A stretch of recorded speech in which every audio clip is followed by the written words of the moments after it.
Niye biz Kırgızistan öttü bulganıpız. Korrupsiyaga malınıp, buna kekitegizde malınıp kalıpız. Kup desinger, aynan elim, jurtum. Sizler yaşlar ayrıkça bundan ki göz gelecekler. Taza olunuzlar makul deseniz. Biz hem bulganıp alıp şu oyda kete verelim mi aile? Bulganıp biz eskiler. Yaşlar aynan taza oluklar. Sizler hem ösüp geleceksiniz. Gelecek silerdik ya. Bizden bulmanızlar. Bu kazanın gelip albayla. Üçüncü işte sözlerді бұрмалауға өздерінің әрекет қылышы мүмкін. Бардық нәрсе видео менен фактылар блогтың архивінде жана таныштарымда, досторумда, туған уругумда бар. Жанагы эшик талкаланбагандай маалыматтар бар. Видео камерада бардык бәндер бар. Ошол анан баягы митингге үгүттөп ататын мындай деген нерсе эптер тарап атат. Ал чындыкка такыр дал келбейт. Бийликке шек келтирип алат деген нерселер болду. Алдагы чындыкка дал келбейт. Айтайын деген бийлик өкүлдөрү ошол эле Садыр Нуркожоевич, Камчет Кыдыршаевич өздөрү коррупция менен күрөшүп атат. Өздөрү күрөшүп атат. Анан кантип коррупция менен күрөшкөн адамга ушундай кылышы мүмкүн? Андай эмес, бул жерде ички система ошонун ичинде болуп аткан нерсе болушу толук мүмкүн. Андыктан провокацияны башка темага бурбаңыздар. Ошол жерде Ошардык соктун өзүндөбүз. Митингге эч кандай чакыруу болгон жок. Жөн гана бул жерде карапайым эл колдоочулар.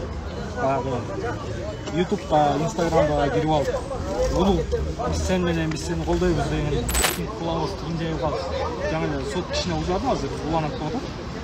Ошол жерден биз элге түшүнүп айтып, провокация кылбагыла. Биз митингге чакырган жокпуз. Мыйзамбуздуу болбосун. Улукка баягы зыян келтирип, мойнуна бир нерсе илип албайт. Ошол эле нерсе.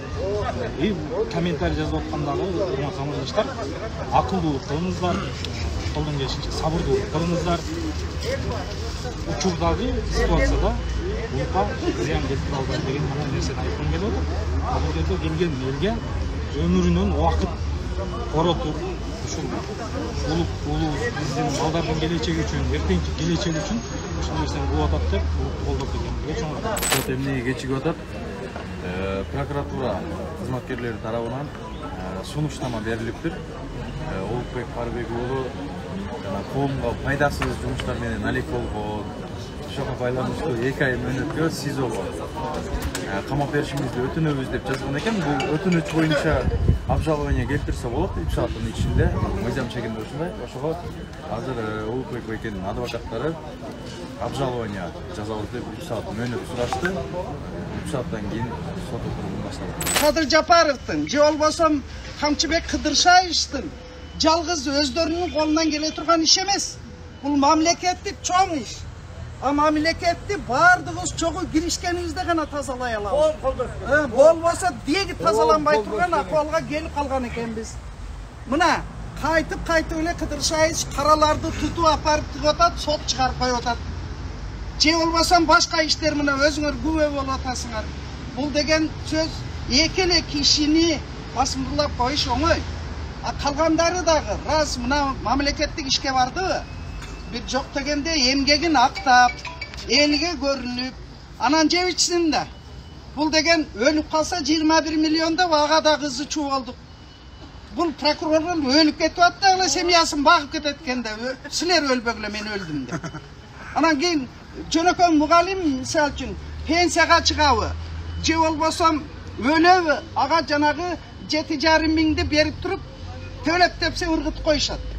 Ошондуктан тегиздик бийликтен единственный суранарыбыз айрыкча өкмөт кабинетинен Акылбек Жапаровдон тегереңизди бүт эски чыт кийимдерди топтоп албай жаңылаңыз жаштар менен.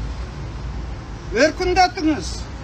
Мамлекетибиз өркүндөш үчүн министрлер кабинети таза болуш керек. Таза болгондо гана биз ийгиликтерге жетишебиз. Сизден дагы бир жолу суранып кетебиз. Улукбекке боштондук. Боштондук.